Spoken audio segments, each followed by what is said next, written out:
Тргнува возот од Скопје за Куманово. Ке се патува 41 минута, а возот ке се обраќа 2 пати дневно. Во одредени делови од денот, возот ке оди и до Белјаковце, а кога ќе биде завршена пругата и до Крива Паланка. Според вице-премиерот и министар за транспорт Александар Николовски, ова е само почеток на добрите времиња во железничкиот сообраќај во Македонија. Во 16 часот и 30 минути ќе трне првиот воз од Скопје за Куманово. Патувањето ќе трае 41 минута. 2 пати дневно ќе оперира, наутро, во 6:30 ќе тргнува од Куманово, за да можат сите оние на кои што им е потребно да дојдат тука во главниот град, дали е за работа, дали е за други потреби кои што ги имаат, и истиот воз во 16:30 ќе се враќа назад кон Куманово и секако во обратна насока кон Скопје. Николовски најави дека се планирани да се вратат во функции така наречените градски возови до Тетово и Гостивар.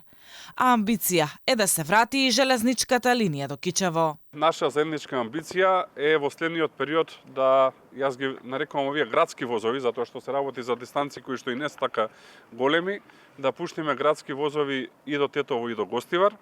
Секако амбиција е и да се врати целата линија до Кичево. Понатака до Штип и до Кочани, тоа е следната амбиција за која што се надевам за брзо време ќе можеме да ве поканиме тука. Од црна слика и загубар, железница ќе стане подобро место за услуги на граѓаните и подобро место за работа, уверува директорот на предпријатието.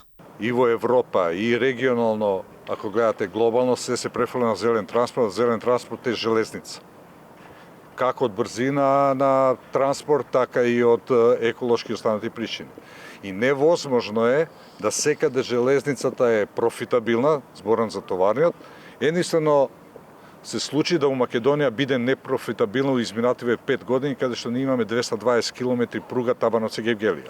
Десетици години железничкиот транспорт беше во колапс. Од Министерството за транспорт заедно со двете предпријатија, Железници транспорт и Железници инфраструктура, минатата година работеа на стабилизирање на финансиската состојба на македонски железници, кои со години важат за загубар, а се работат и проекти за унапредување на железничкиот сообраќај и инфраструктурата. После 30 години, конечно помина и воз на пругата Куманово-Белјаковце, со што се заврши првата фаза кон Бугарија. Проектот чини 78 милиони евра. Дел од парите се обезбедени од Европската унија, а во изградбата учествувале компании од Италија, Словенија и Австрија.